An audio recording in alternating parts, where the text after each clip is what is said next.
ఏలూరులో శ్రీ గంగానమ్మ, శ్రీ ఆదిమహాలక్ష్మమ్మ, శ్రీ వినుకొండ అంకమ్మ మరియు పోతురాజుబాబు జాతర గురించి ఈరోజు మనం ఈ జాతర చరిత్ర తెలుసుకుందాం.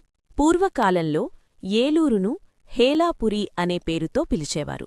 శతాబ్దాల క్రితం అంటువ్యాధులు, కరువు తీవ్రంగా ఉన్న సమయంలో ఆ కాలంలో హేలాపురిని పరిపాలించిన చాళుక్యుల రాజుల కలలో అమ్మవారు ప్రత్యక్షమై జాతర జరిపించాలని కోరినట్టు శాస్త్రాలు చెబుతున్నాయి.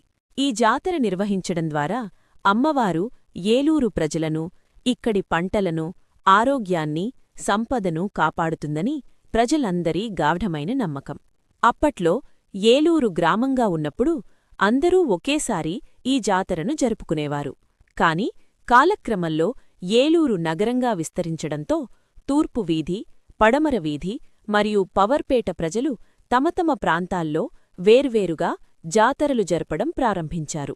ఇంతటి గొప్ప చరిత్ర కలిగిన ఈ జాతరలో ఒక ఆసక్తికరమైన ప్రశ్న చాలామందికి ఉంటుంది. అదేంటంటే 12 సంవత్సరాలకొకసారి జరిగే ఈ జాతరను 7 సంవత్సరాలకు ఎందుకు తగ్గించారు? దానికి కారణమేమిటో నెక్స్ట్ పార్ట్లో తెలుసుకుందాం. నమస్తే.